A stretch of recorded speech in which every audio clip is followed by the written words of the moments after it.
Bowman. And Arlene is our fabulous Dene writer who has come to live in the West Coast. She left the desert to come and live in a very wet climate. And of course, I know Arlene. Arlene and I went on a bit of a road trip when my daughter was very young, and she took me through her home territory and got to meet her family. Ate some really good fry bread, just saying. Got to have really amazing conversations with her father. And Arlene's a really great filmmaker. She works on different films. She's not just a writer of poetry, she's a writer of films and other short stories. So I'm gonna let her jump in here, and I think she's checked in with her sound crew.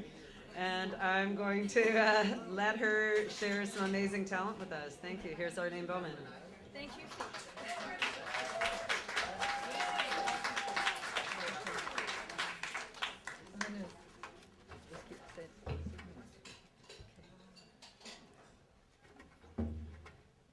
Salmon pause.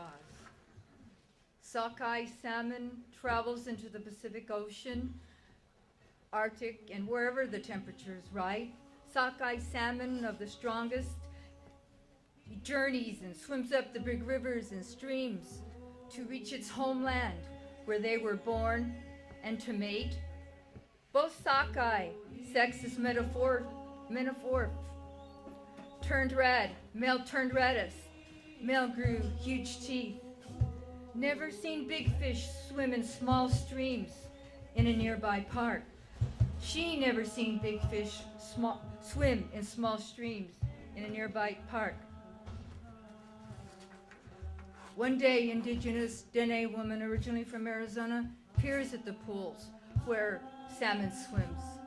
She kept returning to watch them. She shot still photographs and videotaped them.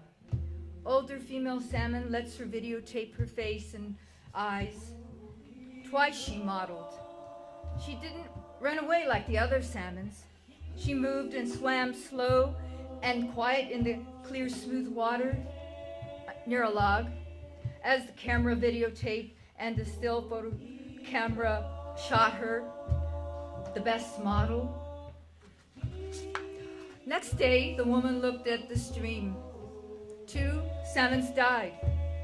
The salmon that looked like the older female, she's near the log and her body was torn up. The other salmon, who struggled so hard to swim underneath the log, her head was cut off. Maybe an animal saw the salmons in the streams and ate them.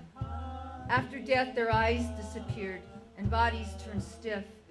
Always she'll remember the older female salmon. Older female salmon gave the woman benefit of the doubt.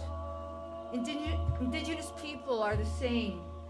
In the beginning, indigenous people gave benefit of the doubt to the colonizers. British, French, and Spanish colonizers manipulate to control the indigenous and the land. Indigenous people lived here first. We are sovereign nations. We remain the biggest threat of the Americas, which is why we are ignored. Administrators look the other way. Ambassadors manipulate and look the other way. And police look the other way to corrupt with their acts committed towards indigenous women and people. Forever we will resist. We will not let them forget. After the last female salmon left December 25th, I thought about my parents.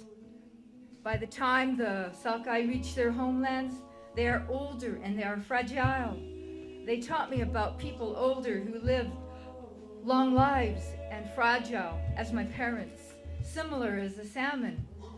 I'm the eldest of the offspring. I haven't seen my parents in 9 years. I miss them. I miss where I come from. Lived most of my life in southern Arizona and California, where it's drier. It's drier there. Since living here for 10 years, it's the first time, November 25th through December 25th, 2012, I've seen salmon return to streams to spawn. Never maybe see these salmons again until 5 years from now. If they return as many, return less and less each cycle. A couple who lived nearby said that 5 years ago in 2007, many salmons returned more than now. Why? Climate change, pollution, cutting down the trees, the ferns to block the streams so the salmons can't return. Man is the number one enemy.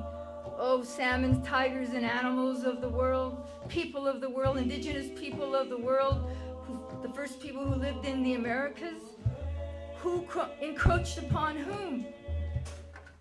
Despite this huge ignorance from the mainstream, create the dramas and the videos and the animations and the still photographs and poems and writings and memoirs, and to voice these voices about the various topics, especially about the environment and the endangered species and the indigenous people and the animals who lived here first. To express ideas contrary and to the mainstream takes years to get screened and published and broadcast, or never at all. But people try. I try, and I'm going to try to the end. Do it now. Do not give up. Keep on, speak up, resist.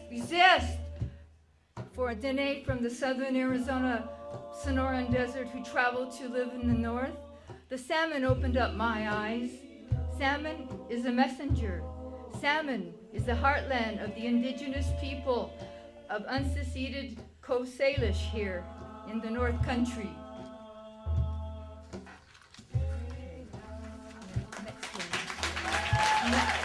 One more. Called Home.